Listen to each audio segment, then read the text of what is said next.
ce plateau. On commence par le niveau qui est là, M. Marc Yaovi et Solengazo. Il est journaliste, directeur de publication du journal Le Nôtre. Bonsoir, M. Marc. Merci d'avoir accepté notre invitation. Bonsoir Marcel, bonsoir à tous les téléspectateurs qui nous suivent en ce moment précis. D'accord. À côté de vous, Willy Bright, dessinateur, est habitué donc de ce plateau. Bonsoir Willy, merci d'avoir accepté notre invitation. Merci, bonsoir Marcel, bonsoir le plateau, bonsoir également à tous les téléspectateurs. D'accord. En face de vous, notre habitué, M. Gabin Agaro, juriste et directeur des cabinets juristes constitués. Bonsoir M. Gabin. Bonsoir Marcel, bonsoir à Willy et à Marc, bonsoir à toutes les téléspectatrices et à tous les téléspectateurs. D'accord, on commence d'abord par les téléspectatrices. On salue donc d'abord les téléspectatrices, donc avant de saluer les téléspectateurs. Allez, je vous rappelle donc à vous les deux problématiques de notre édition de cet après-midi. 8 mois à la barre des interviews, quel bilan pour Nibambé Daré? C'est le premier thème de notre émission de cet après-midi. Et monsieur, on va commencer comme ceci avec vous, cher Willy Blatt-Kessinotor. Essayez de nous contextualiser un peu la venue de Nibambé Daré donc à la tête des interviews du Togo. Comment Daré vient à la tête des interviews du Togo? Daré est venu à la tête des interviews du Togo, ouais. Tout simplement comme ça. D'accord. Il faut dire qu'avant Daré, il y avait Paulo Duarte qui ouais. était donc aux commandes de l'équipe nationale. Donc voilà, il y avait manque de résultats au niveau donc, des joueurs lorsqu'il y a des matchs. Il y avait donc problème de concrétisation. Ouais. Voilà.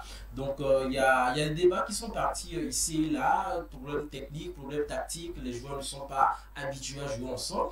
Donc, bon, ce qu'il faut dire, heureusement, malheureusement, bon, Paulo Duarte a vu un autre contrat aussi juteux, il est parti. Donc, le peuple a insisté comme quoi il faut quand même quelqu'un qui était donc, qui faisait partie de cette époque. Un local pour pouvoir continuer ce long travail que faisait Paulo Duarte. Et le choix est porté à l'unanimité sur Nibambé Daré à l'époque, qui était donc en Belgique. Ouais. Et donc, comme ça se fait d'habitude, les offres sont lancées, la candidature a été validée, il est venu au pays. Bon, premier coup ça n'a pas marché, il est reparti. On va parler donc, on va parler de reprendre maintenant les rênes avec un contrat bien défini, comme quoi qualifier l'équipe à la CAN 2025 et à la Coupe du Monde 2026 également. Et puis bon, voilà. Voilà, c'était les deux objectifs. D'abord, donc faire un beau parcours dans les éliminatoires de la Coupe du Monde et surtout qualifier donc le Togo à la Coupe d'Afrique des Nations en 2025. Exactement. Alors, monsieur, à vous, d'abord le journaliste, monsieur Marc Gnazo. Alors, il a été demandé, comme le disait Willy Blatt-Kessinotor, il a été demandé par le public, les professionnels de médias, on dit qu'il faut forcément un local à la tête des interviews du Togo. Il est venu 8 mois après. Quel bilan faites-vous d'arriver à la tête des interviews du Togo? Merci beaucoup pour la question. Nibambé Daré, c'est un frère. D'accord. Si je dis ça. Ouais, naturellement, à Togolais, c'est un frère. C'est un frère. On ne va pas tirer sur lui, mais il faut quand même, de par les faits, de par ce qu'il a fait, on va quand même dire la réalité. Nibambé Daré a fait 8 matchs, après 8 mois d'ailleurs. Ouais, 8 mois. Et nous avons enregistré 4 défaites et 3 matchs nuls. Et... Une victoire. Oui, d'accord. Une seule victoire. Malheureusement. Et avec 14 buts encaissés. Et 14 buts encaissés, 9 buts marqués autrement. Et déjà, avec ces résultats que je viens de donner, vous allez voir que le résultat est négatif. D'accord. Et d'aucuns diront que c'est un résultat catastrophique. Et chacun il va de ses analyses. Moi, je pense que Nibambé Daré il a fait un mauvais choix d'accepter ou bien de se postuler, de postuler à... de prendre les interviews du Togo. Oui, c'est un mauvais choix. Il avait quand même le niveau, il a le diplôme qu'il faut. Vous savez, après le diplôme, est-ce que le Nibambé Daré a fait ses expériences quelque part? Il n'a pas fait ses preuves quelque part. Ses débuts en foot, en division, c'était par ici. C'est sa première expérience. Et le pire, quand il était venu, il n'a pas proposé quelque chose, alors que il a eu son diplôme UEFA Pro. Il devait proposer quelque chose. Il n'a fait que remettre le même système de Paulo Duarte. 3-5-2. D'accord. Vous voyez, et ce qu'on peut encore noter dans le parcours de Nibambé Daré, après ces 8 mois à la tête des hyperviers, c'est que il n'arrive pas à s'imposer. Je l'ai constaté après quelques matchs, quand il entend des rumeurs. Normalement, on devait mettre ce joueur ici. L'autre match qui vient directement, vous allez voir qu'il va faire la même chose. Un entraîneur ne vit pas comme ça. D'accord, il met le joueur. à la place où le public... C'est pour dire aussi qu'il y a plus de la demande de ce que vous êtes venu avec quelque chose. Vous devez apporter cela. Et ça, si ça ne marche pas, on sait que ça ne marche pas. Mais si vous êtes là seulement pour écouter les ondits, pour écouter les rumeurs, ben, où est votre propre identité? D'accord. Donc, à vous résumer, le bilan de Daré, il est négatif. Négatif, je dirais même catastrophique. Catastrophique, d'accord. Alors, M. Gabin, à vous aussi, on va donc avoir votre avis par rapport à la question du Nibombé Daré. C'est aujourd'hui 8 mois finalement. Oui. Quel bilan faites-vous de Daré à la tête des Hyperons du Togo? Oui, malheureusement, juger un entraîneur par rapport à ce qu'il a produit sur le terrain, oui. Et si on s'en tient au résultat que vient de définir Marc Yovinazou, oui. Je pense que le résultat est catastrophique sur l'état, c'est ce qu'on peut dire.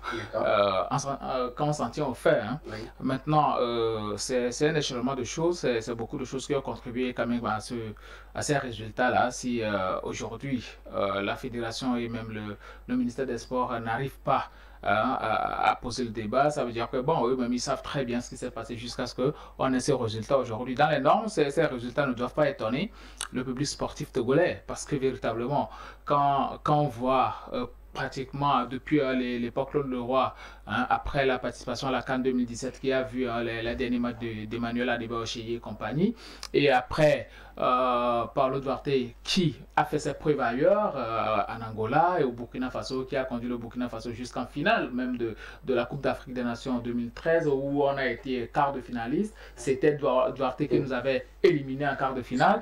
Donc véritablement, ce monsieur-là, quand il est venu, bon, à un moment donné, on lui a laissé le temps nécessaire pour pouvoir travailler et on avait constaté qu'il y avait un fond de jeu qui était là. Oui. Tout le monde le voyait, sauf qu'on avait un problème de but.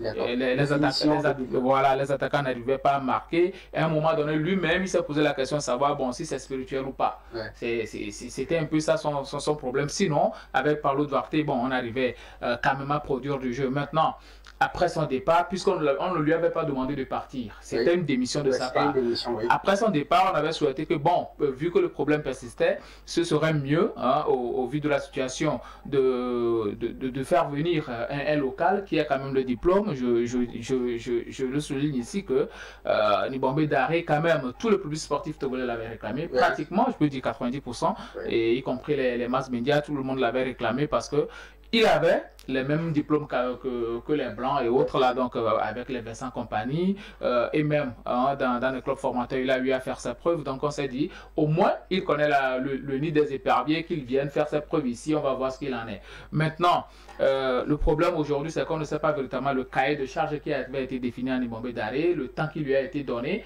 et si on lui donne un an d'essai et tout. Moi, depuis son arrivée, j'ai dit que si jamais on se qualifiait pour la CAN, ce serait déjà un bonus parce que véritablement il y avait une catastrophe.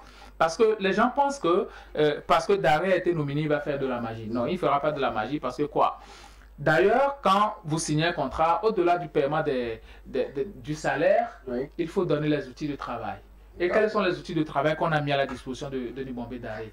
Ces joueurs-là, ce sont des joueurs éclatés au sol. Quand on prend juste Karim Derman qui sort du lot, c'est lui qui aujourd'hui qui est un joueur pour moi de classe mondiale dans cette équipe. À part ça, il n'y a plus de joueurs de classe mondiale. Thibaut Clédier, qui était à un moment donné, qui avait le vent en poupe entre-temps, aujourd'hui est redescendu au plus bas niveau. Pratiquement tous nos joueurs sont des joueurs de second niveau. Donc à un moment donné... Pas quand même. Non, disons la vérité. On a le championnat non.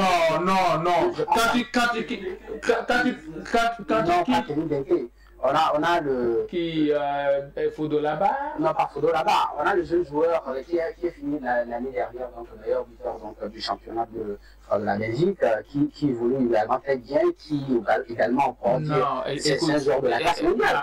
Marcel, ce ne sont pas des joueurs de classe mondiale. Quand tu prends les 5 meilleurs championnats du monde, oui. Il y a quel joueur togolais à part Jane Dakonam qui évolue à il y a quel joueur togolais? Il y a combien de joueurs togolais qui ont joué la Ligue des Champions cette année? D'accord. Alors que, on se souvient en 2004, 2005 et autres là, tu voyais Emmanuel Chéa Adebayor dans la liste. Attends, je vais te citer quelque chose. Tu voyais Salifou Moustapha à Aston Villa, bien au moins en première ligue française. Tu voyais Abalo Dossé qui évoluait à Amiens à ce moment-là, qui était capitaine de l'équipe et jouait la Coupe de France jusqu'en finale. Tu voyais les Agassa Kossi, Metz et autres là, et Olufade Adekambi qui était à Lille.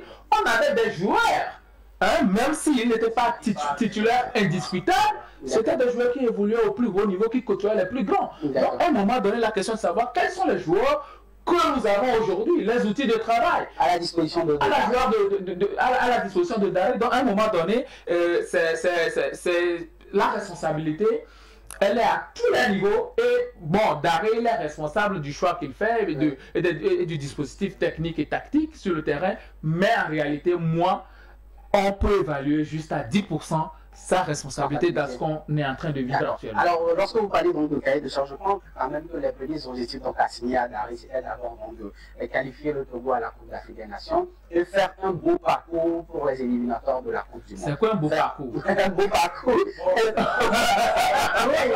un beau parcours pour victoire. Alors, peut-être nous dire un beau parcours. Qui n'a pas de finalité. Alors, finalement, je vais avoir votre avis sur la question. Finalement, quel bilan faites-vous de Daré?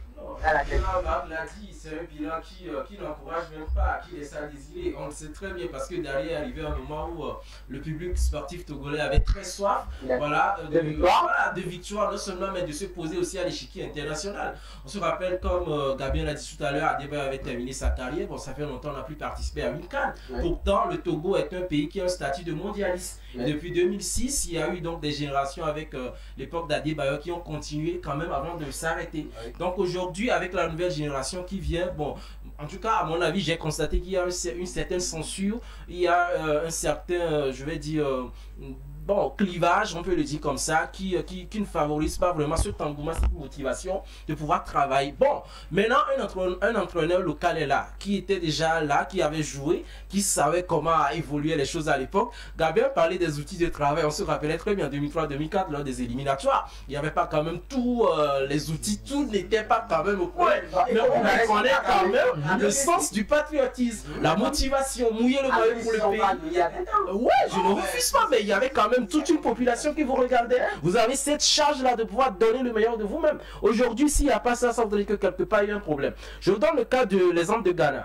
Le Ghana, la dernière fois, ça fait longtemps, ils n'ont plus fait de victoire. À un moment donné, on les avait même convoqués à l'Assemblée nationale ghanéenne. Vous avez vu à Samuel Dian la dernière fois ce qu'il a fait, une pure masterclass. Et ça a marché. Ils ont gagné 7-0. Il y a beaucoup de choses qui nous manquent aussi actuellement avec les éperviers du Togo. Et toutes les 2 journées, les Ghanéens, ils ont gagné. Hein. Effectivement. À vous, monsieur Marc, je pense quand même que M. Daré a sur le même point. Est-ce qu'on a les outils nécessaires pour que Daré puisse travailler? Est-ce qu'on a les joueurs qu'il faut? Non, mais ça ne nous verra pas la face, on n'a pas les joueurs qu'il faut. Voilà, donc l'autre chose qu'il faut souligner, c'est que nos joueurs n'ont pas l'esprit de patriote. D'accord. Et ils ne veulent pas mouiller le maillot. Et pire encore, moi, ce que je ne comprends pas chez Daré, c'est que il faut normalement, quand toi-même tu vois bien nos joueurs aujourd'hui, il faut miser sur les locaux. D'accord. Ceux qui viennent, d'abord, ils n'ont pas le temps nécessaire pour mouiller le maillot, ils ont peur de perdre leur contrat ailleurs. Vite faire le parti. Et vite faire le parti. Et quel contrat? Ce qui me dit que c'est vrai que Daré n'a pas les outils nécessaires, n'a pas les infrastructures nécessaires pour pouvoir donner le meilleur de lui-même. Mais il faut aller. C'est que notre problème, c'est qu'il n'y a pas le football professionnel au Togo. Nous sommes toujours dans l'amateurisme.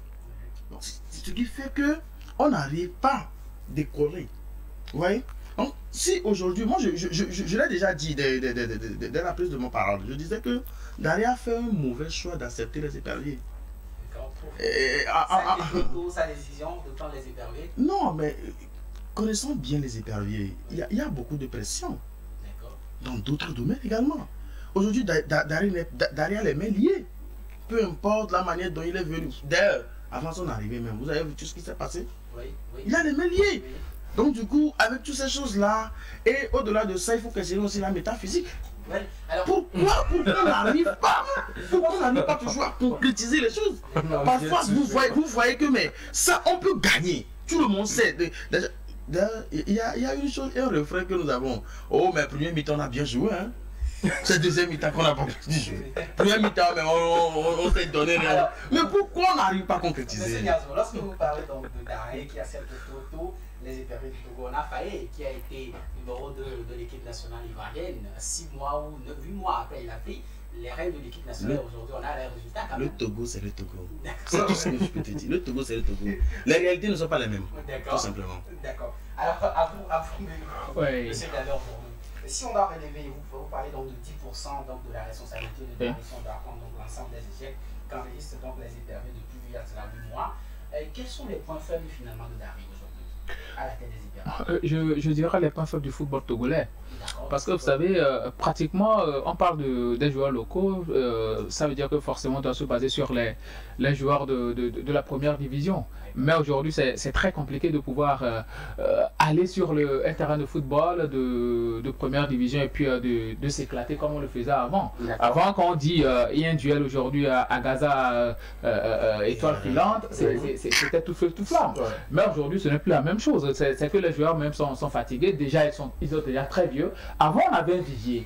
On avait un vivier, il y avait les minimes, il y avait les juniors et puis il y a les seniors. Mais aujourd'hui, ce n'est plus la même chose. Moi, je me souviens très bien à l'époque où M. Ona Germain avait pris quand même la tête à Gaza Omnisport de Lomé. Il avait un contrat avec FC Bordeaux, des bus flambant neuf et tout, les Salutadjou et autres, les Améou et autres qui tiraient même du centre jusque tu vois les filets trembler et autres. Aujourd'hui, on n'a plus de ce genre de joueurs. Les joueurs aujourd'hui, il faut questionner leur salaire. C'est pas qu'ils n'ont pas de talent.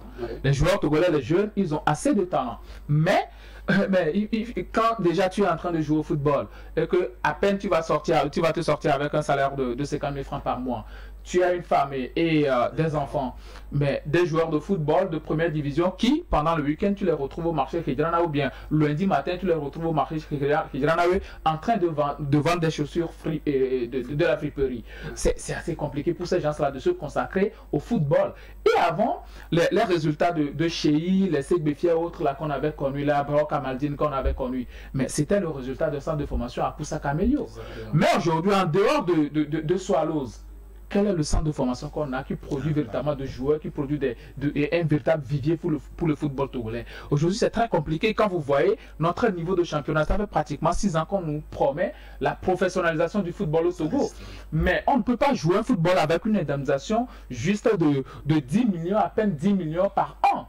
C'est compliqué. Il faut voir les conditions dans lesquelles les joueurs sont logés. Moi, entre-temps, j'étais à Takpamé, j'ai vu, je ne vais pas donner le nom du club, mais les joueurs, ils étaient venus à l'hôtel Oasis, la manière dont ils étaient couchés, 4 joueurs par chambre et autres là, c'était très compliqué.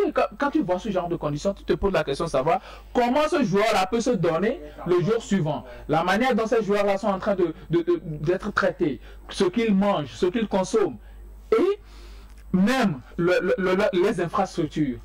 Mais depuis 2006, quand on a participé à la Coupe du Monde, jusque-là, on a construit combien de terrains? Posons la question, on a construit combien de terrains? Il y a combien de centres de formation? Et Claude Leroy, malgré tout ce qu'on peut lui reprocher, au moins il a déniché quelques problèmes et il a mis le projet Graines du Togo en place. Mais aujourd'hui, quels sont les résultats? Personne ne sait absolument rien. Donc à un moment donné, c'est un problème qui s'est posé depuis lors. Et puis on n'a pas su faire la transition aussi. Avec les Emmanuel Adebayo Chéi, depuis la Coupe d'Afrique U17 où on a été en finale contre le Nigeria, tous ces jeunes Nigériens là aujourd'hui, la plupart étaient des stars, de grandes stars. Mais les nôtres, à part Segbefia qui est un peu émergé hors serre et autres, et puis ça éteint. On a vu encore quel joueur. Donc à un moment donné, c'est un problème de suivi et aussi d'objectif, surtout de la part de l'État. Quel est le budget qu'on donne aujourd'hui au sport et spécifiquement au football? Le président de la fédération même, chaque année, est-ce qu'il nous présente un projet? Est-ce qu'il nous présente un objectif? Depuis qu'on a commencé à jouer le championnat sous M. Guy Bézondé Akbovi, mais dites-moi, est-ce qu'il y a un award qui est organisé chaque fin de saison pour pouvoir couronner les joueurs là qui ont pu évoluer? Aujourd'hui, le meilleur buteur de notre championnat passé, Koudaba, il est où? Il est à l'étranger. Quand nos meilleurs joueurs sont obligés d'aller jouer dans des championnats comme Mauritanie, Niger, Kazakhstan, Azerbaïdjan et autres, c'est juste parce que le niveau de notre championnat est très bas, financièrement, techniquement, tactiquement et stratégiquement, et même dans la vision, il n'y a rien qui se profile de bon à l'horizon. Donc c'est très compliqué pour ces joueurs-là d'arriver à s'en sortir. Pour vous relancer déjà, donc ce qui veut dire qu'aujourd'hui, donc le problème n'est pas forcément d'arrêt, c'est un problème général. C'est un problème général, c'est un problème collectif, c'est un problème de détermination et surtout même de stratégie sportive. C'est un truc qui est compliqué aujourd'hui à définir. Le problème de Daré, je l'ai dit, c'est juste à peine 10%. Peut-être on peut lier ces choses-là à une certaine... Bon, on peut dire qu'il ne connaît pas très bien encore le groupe, ce qui fait qu'il est en train de se tester à chaque moment. Mais 8 mois, 8 mois à la tête d'une équipe nationale, tu ne peux pas passer tout ton temps à te tester aussi. Son problème aussi, c'est qu'à un moment donné, il écoute trop les gens. Il écoute trop les gens et aussi certains journalistes. La plupart du temps, c'est les soleils-là qui viennent. Il y a un groupe de journalistes qui se forment autour de chaque sélectionneur et puis les autres sont relégués au dernier plan. Vous voyez? Donc, à un moment donné, on ne demande pas d'arrêter de ne pas écouter le public. Il faut écouter le public, mais savoir réellement ce que lui-même, il a préparé comme plan avant de venir à la tête du pays. Alors, monsieur Marc Niazo, aujourd'hui, c'est vrai qu'il est reproché à Daré donc de ne pas trop faire jouer les locaux. Est-ce que c'est là aussi un problème, un point faible de Daré? Bien sûr. Bien sûr. C'est ce que je disais. C'est ce que je disais en tout temps. Non, c'est faux. C'est archi faux. Vous savez, si vous ne pouvez pas compter sur vous-même et compter sur les autres ne peuvent rien donner. Ceux qui sont ici savent qu'ils doivent forcément mouiller le maillot. Oui. Mais ceux qui jouent ailleurs et que vous allez les faire appel pour venir jouer, mais ils sont quand même togolais. Ils sont quand même togolais, mais ils ne sont pas là forcément pour le Togo. S'ils étaient là pour le Togo, ils n'allaient pas partir. Vous voyez? Donc ce que moi je reproche à Nibobé Daré, c'est que, je le dis, il n'arrive pas à s'imposer. Un entraîneur, Gabin parlait de Kamelu Akoussa tout de suite. On était à un séminaire, Kamelu Akoussa nous dit, mais si lui fait un choix, même le président peut l'appeler, il ne va rien enlever. Tu t'imposes. Mais on a eu à écouter beaucoup de choses. Les entraîneurs qui font leur choix, et on les appelle pour dire non, il faut enlever tel joueur, il faut mettre tel joueur. Ça se passe dans le milieu des permis. Mais je dis, on a écouté beaucoup de choses. Il y a des choses qui se passent dans les coulisses. Suivez mon regard tout simplement. D'accord. Vous voyez? Donc, si vous, en tant qu'entraîneur, vous n'arrivez pas à s'imposer. Et autre chose, c'est quand vous avez juste un groupe de... Je suis un journaliste. Oui. Je ne vais pas aller trop dans les détails. Si vous avez seulement un groupe de personnes qui vous dirigent, comment est-ce que vous pouvez avoir des résultats probants? Ça ne peut pas. Ça ne peut pas passer. Non, il faut que Daré arrive à nous faire sortir. Quelle est sa vision? Quel est son plan? Quand il avait pris les éperviers, il a décidé quand on lui avait signifié les objectifs. Oui, les deux grands d'ailleurs. Mais s'il a accepté, c'est parce qu'il pensait réellement relever les défis. Moi, je le dis tout haut que c'est un cadeau empoisonné. Mais il a accepté ce cadeau empoisonné, c'est pour relever les défis. Mais s'il ne relève pas les défis, moi je le dis, je lui impute toutes les fautes. À 10%, donc Gabin, pas moi, je ne suis pas d'accord. Mais c'est plus de 90%. Comment c'est plus de 10%? Si vous acceptez quelque chose, parce que Daré a pris l'équipe en quelle année, en quel mois? En septembre 2024. Septembre 2024. Oui. On a commencé par jouer en quelle année, en quel mois? Septembre. Septembre, oui. Mais pourquoi il a accepté ça? D'accord. Parce que le premier match face au Sénégal ici. Il pensait relever les défis. Oui. Vous voyez? Alors, mais quand les gens nous disent que Daré n'a pas une baguette magique, c'est faux. Il pensait avoir une baguette magique. Pourquoi il ne sait pas? Mais la réalité sur le terrain, c'est quand même quelque chose. Le football, ça ne se compte plus sur les... Il faut professionnaliser le football. Or, au Togo, on n'a pas encore cette culture-là. Les réalités aussi. Et les joueurs que nous avons, leur idée, c'est de gagner leur vie. Et non mouiller le maillot. Comment faire pour gagner leur vie? C'est d'ailleurs la raison pour laquelle ils quittent. À peine ils sortent, ils cherchent, même si c'est Azerbaïdjan, les noms que nous ne connaissons même pas. Ils veulent aller là-bas. Déjà, Gabin venait donc de décrire les conditions donc, des joueurs de notre première division. C'est compliqué. Le salaire, le logement, c'est compliqué. C'est là où on se pose la question si l'État même a une vision. Est-ce qu'il ne faut pas inviter aussi le politique dans cette affaire? Si, non, la politique coiffe tout. Ça, nous le savons tous. Nous, on a l'habitude de dire que d'ailleurs, depuis que Akovi est là, est-ce qu'on peut faire même le bilan d'Akovi? Depuis 2013 jusqu'à aujourd'hui. Ouais. Mais si le président de la fédération même n'arrive pas à traiter ce problème, c'est qu'il y a un problème. D'accord.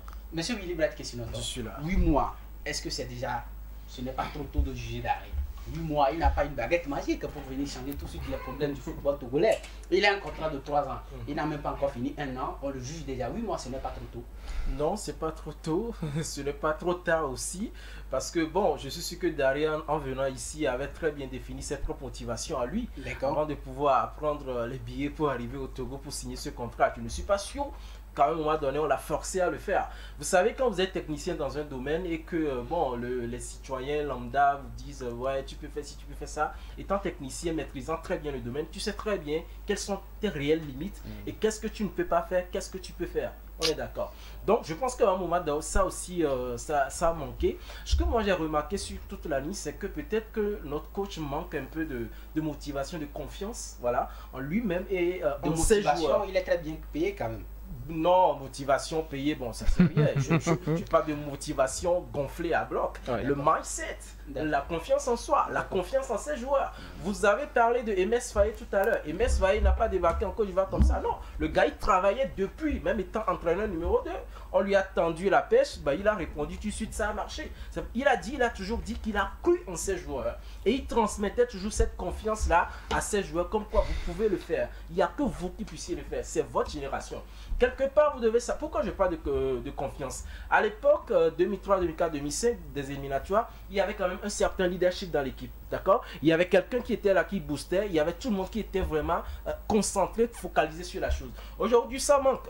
Dans le staff, on a Koubadia Kader, on a Agassa Kossi, des gens qui ont eu donc à goûter un peu à la gloire passée. Aujourd'hui, où sont passés donc ces leaderships-là? Où sont passés les mots qu'il faut, les slogans qu'il faut, la force qu'il faut donner à ces joueurs? Même s'ils sont des binationaux, ben ça dépend du discours que vous leur donnez avant qu'ils ne prennent leur billet pour arriver. Je parle de Seja Kapo qui va rencontrer les joueurs. Ça dépend donc de, je sais pas, du dialogue que vous faites avec eux. Et quand ils sont au pays, qu'est-ce que vous leur dites? On est d'accord, les gens rencontrent n'importe quoi sur les réseaux sociaux. Équipe nationale, d'accord, mais les gars, on vous fait venir ici, c'est pour jouer pour la nation. Il faut partir de là. Et là, ça fait naître la confiance. Aujourd'hui, c'est ce que moi j'ai remarqué. Il n'y a pas de confiance parce qu'après les matchs, bon, quand moi je vois le coach devant la presse en train de parler, je dis non, il y a quelque chose qui manque. Et puis, les arguments aussi ne sont pas convaincants. La dernière fois, il nous l'a dit qu'ils ont mis un dispositif qui a perturbé l'équipe sénégalaise. Mais écoutez, ben, je m'en fous.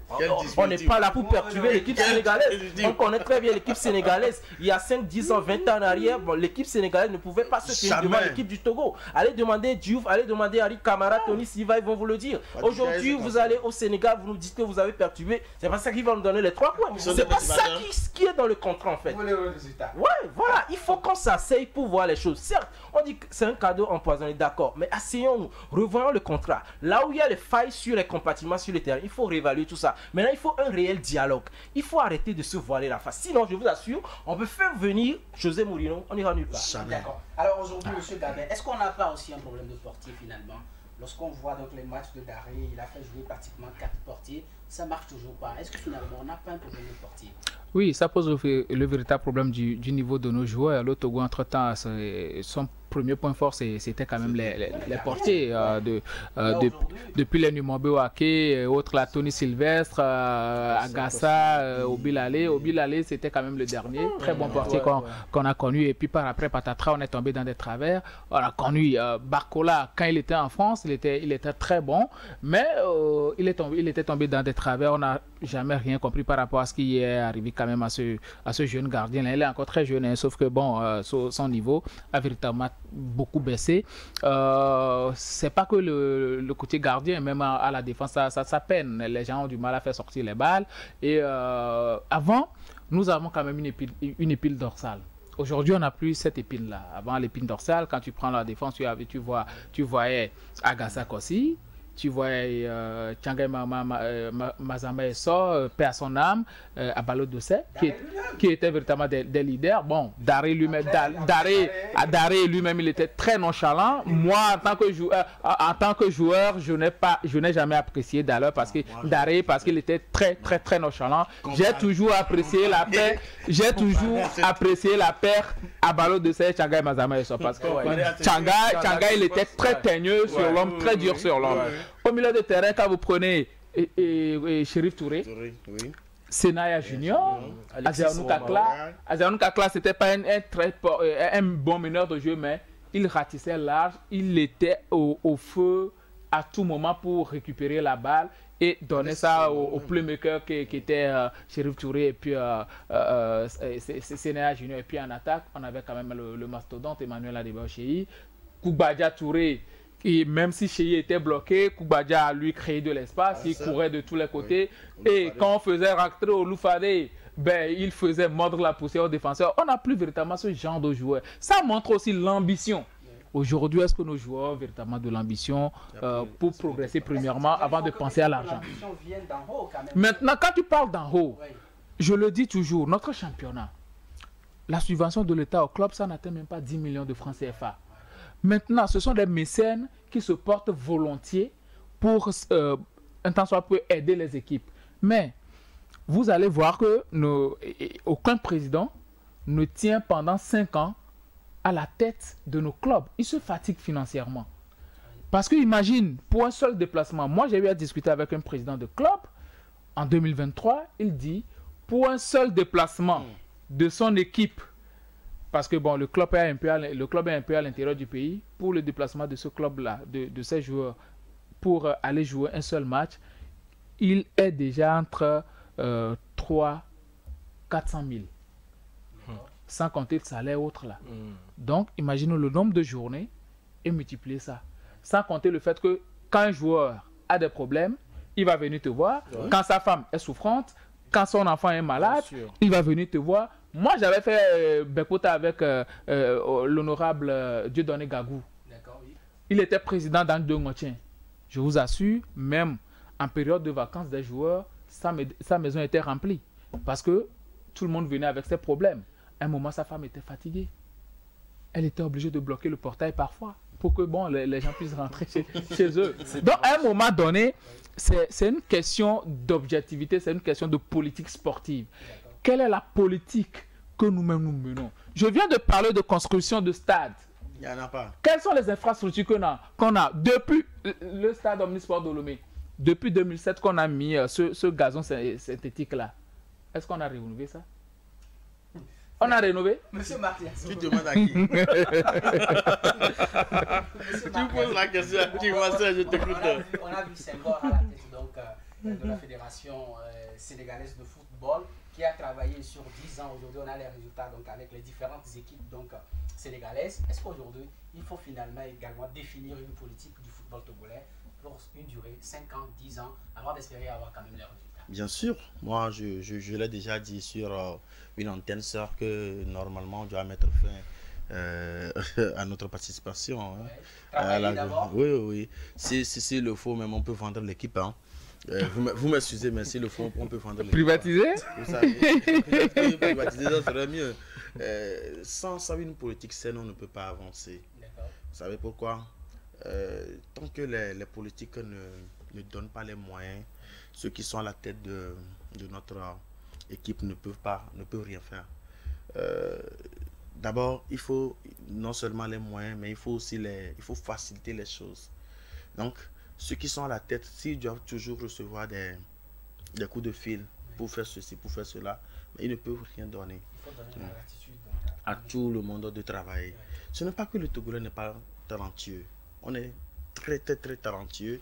Notre problème, c'est qu'on veut voir dans une seule direction. Or, dans la vie, vous ne pouvez pas voir dans une seule direction.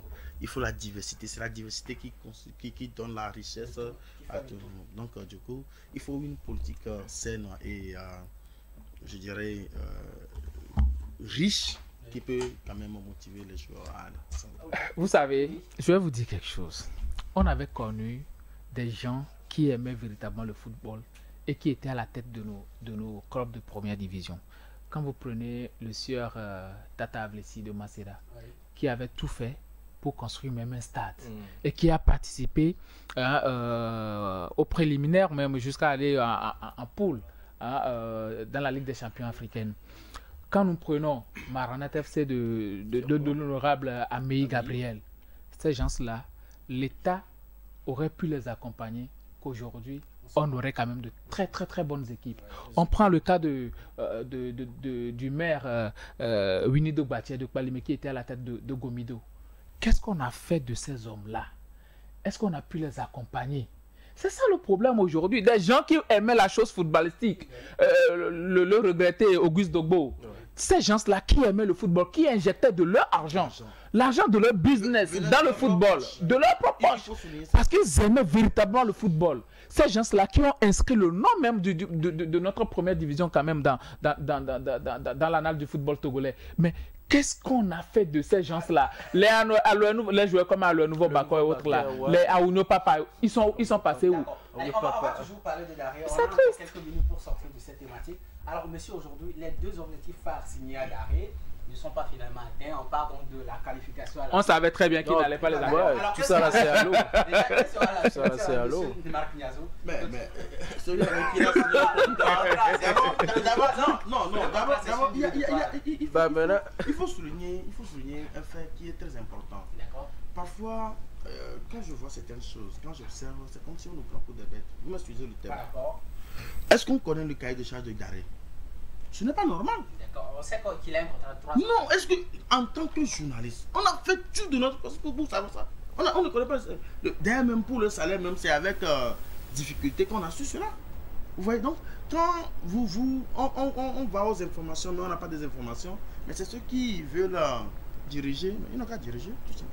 D'accord, oui, mais la question maintenant. Daré a failli donc déjà à ces deux grands objectifs. Il a signé le contrat avec quelqu'un. Oui. Seule la personne peut savoir s'il va continuer ou pas. Ça, moi, je sais. D'accord. Monsieur Willy, le contrat, c'est sur 3 ans.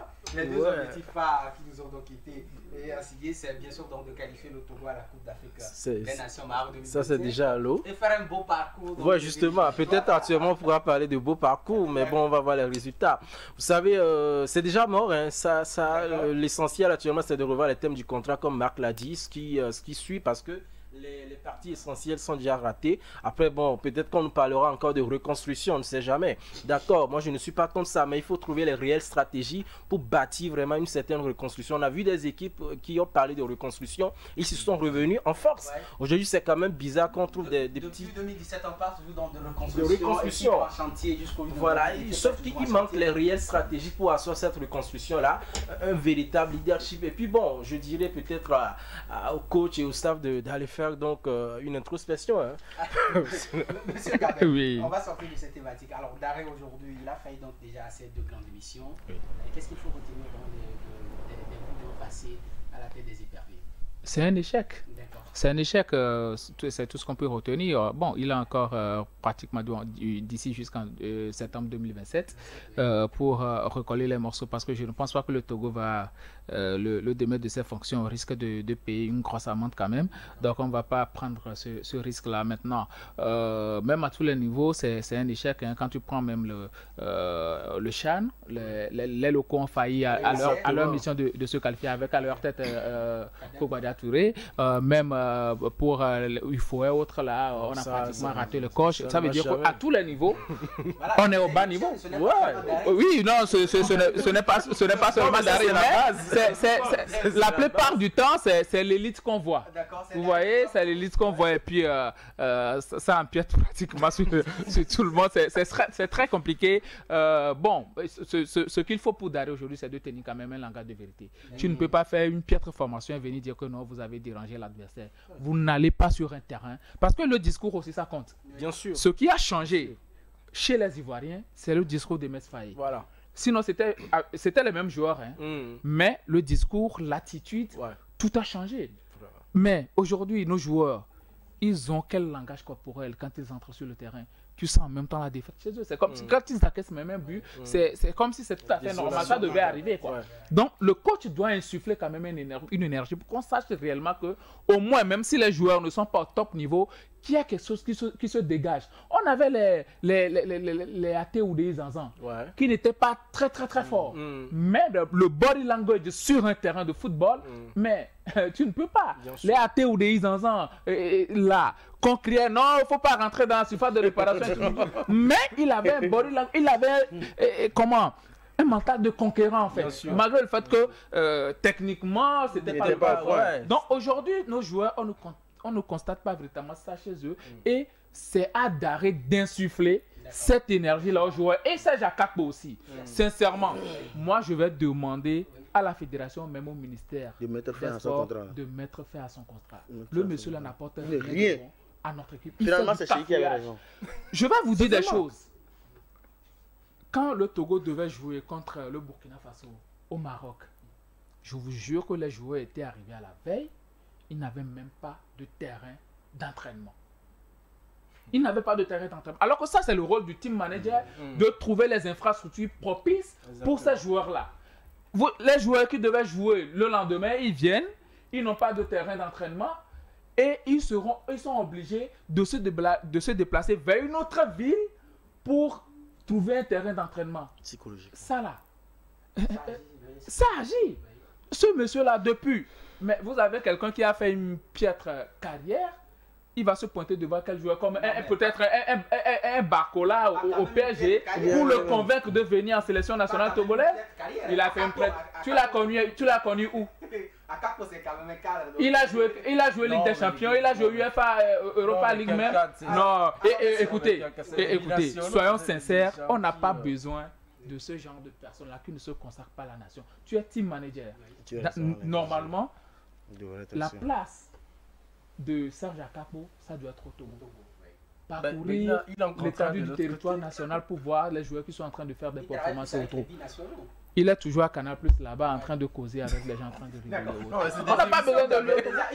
Il travaille donc à son contrat. Aujourd'hui, qu'est-ce qu'il faut faire avec Daré pour remonter la pente des éperviers? Il a encore 2 ans et demi. Qu'est-ce qu'il faut faire? On va faire une minute sur cette question. Qu'est-ce qu'il faut faire aujourd'hui? Il faut que Daré soit lui-même tout d'abord. Il faut qu'il soit véridique d'abord. Vous savez, Daré, moi, son problème, c'est qu'il n'est pas véridique. Quand il vient même devant les... Non, vous savez, il faut... le linge sale se lave en famille. Oui. Devant les médias, il faut être véridique. S'il y a quelque chose, tu le dis clairement. Et là, si on peut t'aider, on peut t'aider. Maintenant, si tu rencontres des pressions, il faut le dire qu'il y a... Même dans un langage poli, tu peux dire que tu rencontres des pressions. Mais ce que Daré peut faire aujourd'hui pour la reconstruction de l'équipe nationale, c'est qu'il doit tout faire pour miser sur les locaux. Non seulement sur les locaux, mais demander qu'on réorganise les seniors et ses consorts. Sinon, sans quoi? Mais si les pépiniers ne sont pas là, et on doit toujours compter sur les binationaux, ça ne peut pas. Ça ne peut pas marcher. Ça ne peut pas marcher. D'accord, monsieur Willy, voilà la question. Qu'est-ce qu'il faut faire aujourd'hui? Daré a encore donc 2 ans devant lui pour remonter un peu la pente. Je l'ai dit, il faut donc une introspection pour Daré. Je cible Daré, Koubaja Kader et Agassak aussi. Une introspection pour Nibombé Daré, d'être sincère avec lui-même d'abord, de reconnaître donc les failles et maintenant accepter, donc être ouvert aux critiques, aller vers des gens qu'il faut, là où on pourrait tirer donc des apports, des contributions pour vraiment gérer cela. Sinon, ça va également de son image. Je ne suis pas sûr qu'après le Togo, il pourra également ajouter notre contrat à son CV. Je suis désolé de le dire, mais en ce qui concerne le Togo, il connaît très bien le pays, il connaît très bien la sélection, il sait très bien ce qui va. La fédération, le ministère, tout le monde sait bien ce qui se passe, la réalité. Maintenant, lui, il peut jouer donc le humble, il peut laisser l'orgueil de côté, être sincère avec lui-même, aller faire les choses normalement comme il se doit. C'est très important. Déjà, il faut dire que Daré sort, souvent on l'a vu récemment dans Kakara, en train de suivre les matchs de première division. Ouais, écoutez, ça ne suffit pas. Ça, ce ne sont que des images qu'on voit. On va passer à notre second thème, monsieur. Déjà, réseaux sociaux Togo, liberté d'expression ou chaos informationnel, doit-on réglementer depuis un moment sur les réseaux sociaux? On a un pseudo-influenceur qui traite des sujets qu'il ne faut pas traiter donc, sur les réseaux sociaux. On parle d'un peu de tout sur les réseaux sociaux. Déjà, moi, ma question pour vous, d'abord à vous, M. Cabin, pourquoi allait-on arriver là, finalement? Aujourd'hui, on a un certain libertinage sur les réseaux sociaux. Chacun apporte quoi il veut, on ne dit rien. Il parle de quoi il veut, tout simplement. Vous savez, c'est la liberté d'accès quand même à ces outils informatiques-là, ces outils de communication que sont les réseaux sociaux aujourd'hui. Tout le monde a accès et puis chacun dans chacun peut ouvrir la caméra comme il veut et puis parler comme il veut. Bon, moi, je tire quand même de bonnes choses parfois hein, sur les réseaux sociaux. Il y a certains jeunes journalistes qui ne trouvent pas à faire, qui aujourd'hui, par le biais des réseaux sociaux, arrivent quand même à produire du contenu. Tu les suis, ils apportent des informations auxquelles peut-être tu n'as pas véritablement accès, mais ils te les donnent. Mais maintenant, la plus grande masse, oui, la plus grande masse, pratiquement à 90-95%, c'est du n'importe quoi. Et tout le monde traite d'un sujet qu'il ne doit pas traiter, peut-être pas méconnaissance des tests qui régissent même les réseaux sociaux, parce qu'il y a véritablement des tests qui régissent les réseaux sociaux. Et puis, peut-être par suivisme, les gens veulent se faire voir. Et la caméra, c'est quelque chose qui... ça trompe. Si aujourd'hui, bon, tu arrives à avoir des abonnés, tu commences pas à dire du n'importe quoi, et bizarrement, les gens dans les commentaires t'applaudissent parce que tu es en train de dire du n'importe quoi, les hypocrites les t'induisent en erreur. Donc, à un moment donné, la question aujourd'hui, c'est de savoir, bon, s'il ne faut pas un peu réglementer la chose, parce qu'à un moment donné, quand tu vois les dérapages, alors que nos enfants aujourd'hui, ils ont quand même accès à ce genre de contenu, c'est très compliqué quand même d'arriver à suivre hein, ces gens-là. Et bon, vivement qu'on arrive à y réfléchir. Aujourd'hui, on a nos jeunes, ils le disaient, qui ont la facilité d'être sur les réseaux sociaux, donc de voir un peu de tout, sans l'avis donc peut-être de leurs parents. Aujourd'hui, est-ce que ce n'est pas le moment de s'inquiéter pour cette nouvelle génération-là que nous avons, qui sont dans nos maisons souvent avec le téléphone, les parents ne sont pas là. Est-ce que ce n'est pas le moment de s'inquiéter déjà? Bien sûr, il faut s'inquiéter. Et attends pour moi. Je dis, hein, notre plus grand problème, c'est la démocratie. Je vais vous expliquer le pourquoi. L'avènement de la démocratie a été mal compris aujourd'hui au Togo. D'accord. On a mal compris la démocratie au Togo. Pour nous, la démocratie, on a la liberté de faire tout ce qu'on veut. La liberté de dire tout ce qu'on veut. Et pire, ça avantage certaines personnes. Sinon, nos dirigeants. Vous savez, quand la population est sur les réseaux sociaux et elle dit n'importe quoi, elles n'auront pas leurs yeux sur la chose politique, sur la gestion de la cité. Et donc, du coup, le politique peut bonnement faire ce qu'il veut. C'est ce qui fait que on laisse faire. Il y a une liberté totale. Ce que vous ne devez pas écouter sur les réseaux sociaux, vous les écoutez. Et autre chose également, c'est que la population, vous m'excusez beaucoup, la majorité, elle est naïve. On pense que si quelqu'un à l'étranger, la personne détient le monopole de la connaissance et que la personne là peut nous informer, peut nous donner des leçons. La plupart des personnes qui disent de n'importe quoi, des balivernes sur les réseaux sociaux, sont à l'étranger. Ce sont des citoyens togolais, ce sont la diaspora togolaise, qui, de matin jusqu'au soir, pire encore, Monsieur Marcel, c'est quand les citoyens togolais, vous les voyez plus dans les balivernes que dans les choses utiles. Vous allez voir quelqu'un qui raconte sa vie même c'est mieux. Sa vie même c'est mieux. Qui parle de la sexualité à outrance. Et vous allez voir combien d'abonnés. Vous allez voir des j'aime. Vous allez voir des commentaires. Mais va voir quelqu'un qui enseigne la différence entre précisément, conformément et autres. Personne n'y est. Tu ne verras rien. Et donc du coup, c'est là où je me pose la question de savoir si même TikTok a réglementé les choses. Il y a certains commentaires, on te demande à toi, l'auteur de la vidéo, ou bien toi qui as posté la chose, d'examiner ses propos avant de les laisser passer. Pourquoi nous, on ne peut pas réglementer les choses? D'accord. Alors, monsieur Gabin, monsieur Marc a dit quelque chose de très important. Aujourd'hui, on a l'impression comme si, lorsque vous ne parlez pas politique, le politique n'agit pas. Lorsque vous parlez des sujets du bas ceinture, ça n'engage que vous. Mais lorsque vous tirez sur le politique tout de suite, on vous dira que la liberté elle est réglementée. Ce qu'il dit n'est pas faux. Ouais, ce qu'il dit n'est pas faux. Ce qu'il dit n'est pas faux. Ouais, pas du tout faux. Ce qu'il dit, c'est pas faux. Bon, malheureusement, le politique s'intéresse aux politiques et puis bon, on peut pas dire que le reste, c'est aussi, il y a des organismes qui sont chargés quand même de réglementer ce secteur-là. Quand nous prenons l'ARCEP, quand nous prenons quand même d'autres organisations, même de la société civile, qui sont chargés quand même de porter quand même certaines choses à l'endroit des plus hautes autorités. Vous savez, le chef de l'État, lui, ne peut pas prendre toutes les décisions. Il y a des ministères et autres là qui sont chargés quand même de protéger la population, parce que ça aussi, ça va dans la protection de la population. Il y a des associations de consommation qui, normalement, quand elles constatent un certain nombre de choses, ils peuvent porter ça au plus haut niveau pour qu'on sache que réellement, il y a quelque chose qui est en train de se passer. Il faut régulariser le secteur. Malheureusement, dans nos pays, c'est que les populations passent leur temps à se distraire sur les réseaux sociaux et puis ça laisse libre les dirigeants politiques, ce qui fait que bon, eux aussi se disent tant qu'ils se satisfassent là-bas, bon, il n'y a pas de problème. Nous, à notre niveau, on va se la couler douce. C'est aussi ça le problème de notre société, alors que l'État a l'obligation de produire un modèle de citoyen. Quel modèle de citoyen nous voulons réellement si nous laissons tout le monde faire ce qu'il veut? Donc pour moi, c'est très difficile aujourd'hui d'arriver quand même à cadrer le secteur, parce que quand tu vois des personnes, des gens qui sont normalement censés apporter quand même un plus au niveau de l'éducation, quand tu vois des artistes de renom et autres là, qui aujourd'hui sont dans des discussions de bas niveau, de bassesse, qui parlent de sexe à tout va, qui parlent d'enfants à tout va, qui parlent d'avortement et autres là, comme ça en l'air, ça craint. Sans quand même que le politique ne réagisse, ça craint. Alors, monsieur Kessinoto, est-ce que ce n'est pas le moment que le politique agisse, que ce secteur des réseaux sociaux soit réglementé au Togo?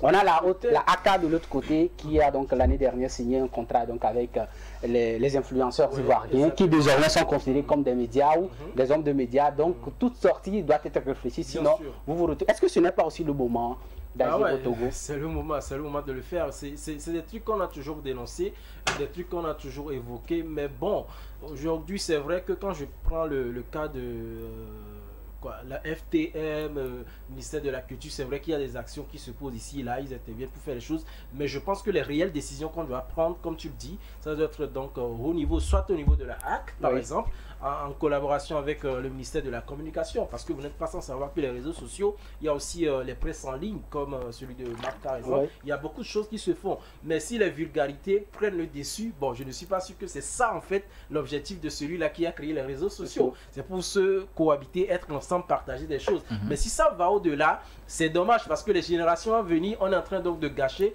beaucoup de choses en matière de valeur morale. Donc essentiellement, je pense que c'est primordial de le faire aujourd'hui, et ça doit se faire de façon à la chaîne, que ce soit au niveau donc de l'école, l'éducation à l'école, au niveau donc des ministères faciaux. On ne peut pas laisser juste le gouvernement le faire. Il faudrait donc une certaine symbiose avec la chose pour que ça se réglemente peu à peu. Maintenant, au niveau donc des influenceurs, bon, il va falloir forcément mettre, je ne sais pas s'il faut faire des amendes ou bien des règles vraiment très strictes pour pallier à ce domaine, parce que les enfants aussi sont sur les réseaux sociaux et tout ça là, ça a des répercussions malheureusement négatives et ça peut conduire à n'importe quoi. Aujourd'hui, vous allez voir qu'il y a un problème, on a appelé telle personne, prison, DPJ, c'est parce que les gens même ne connaissent pas les codes, ils font des choses et la personne va se présenter porte plainte et vous êtes foutu. D'accord, monsieur Marcel, vous connaissez Afesio?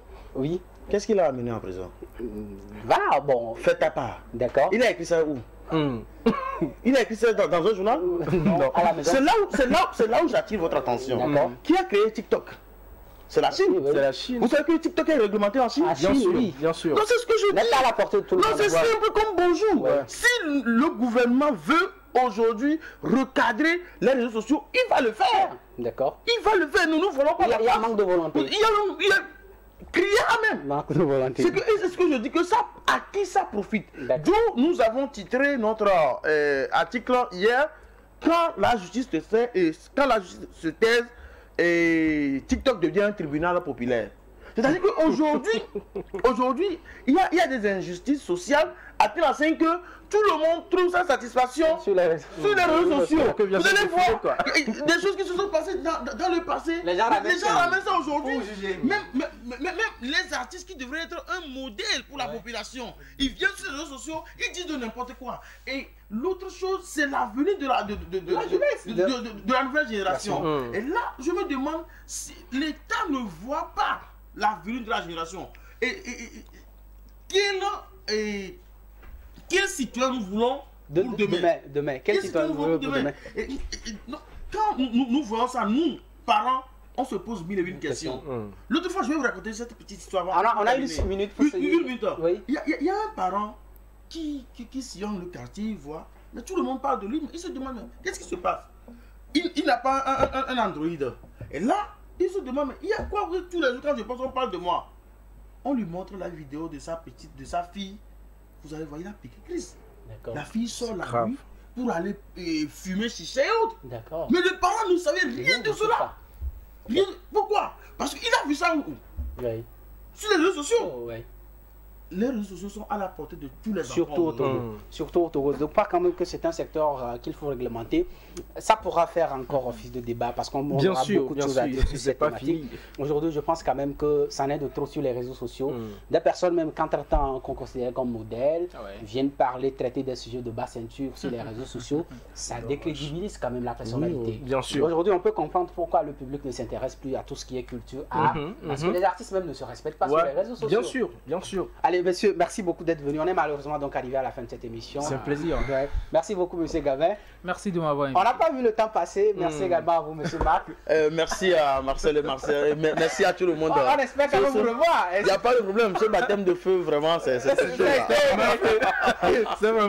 Monsieur Willy, merci beaucoup. Toujours un plaisir, Marcel. D'accord. Allez, à vous, chers téléspectateurs, merci de nous avoir suivis. Ça a été un plaisir donc.